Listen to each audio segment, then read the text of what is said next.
Ang susunod na programa ay rated PG. Ito ay nangangailangan ng patnubay at gabay ng magulang para sa mga batang manonood. Gumuho ang mundo ng lahat matapos ang nangyaring lindol kaya nalo sa symposium, mga taga-Apex at East Ridge. Habang si Lynette, abot langit naman ang pag-alala sa anak niyang si Annalyn dahil natrap rin siya sa loob ng flower shop na kasama ang walang kwentang tatay ni Annalyn, si Doc RJ.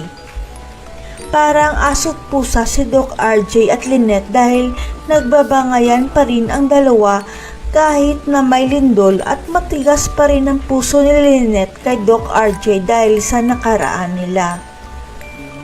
Ayaw kasi ni Lynette na bigyan ng bulaklak ni Doc RJ ang anak nilang si Annalyn sapagkat umiiwas lang si Lynette sa gulo kapag nalaman ni Moira at Zoe ang tungkol sa bulaklak.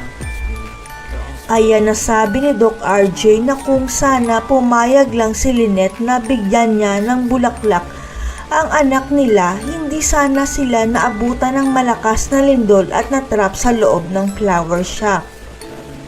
Kaya nang tumigil ang paglindol, lumabas si Lynette sa ilalim ng lamesa para buksan ang pintuan dahil gusto niyang puntahan si Annalyn dahil nag-alala siya sa kalagayan nito.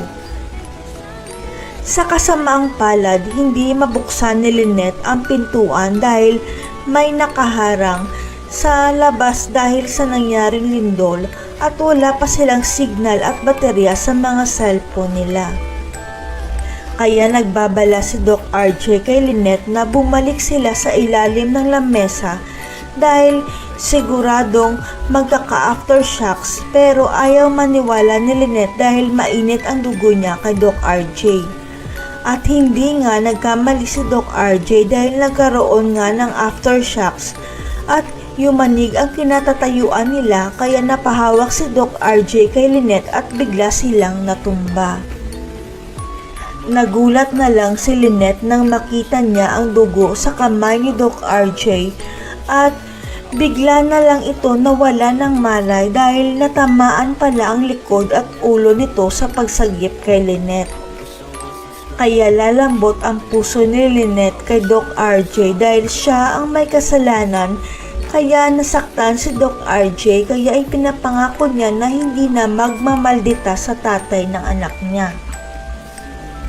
Nang biglang nagising si Doc RJ at nang makita niya si Lynette, lumaki ang kanyang dalawang mata at nasabi na, "Naalala ko na ang lahat, Lynette. Bumalik na ang alaala ko." Bumalik na kaya ang alaala ni Doc RJ matapos mauntog ang ulo niya dahil sa lindol?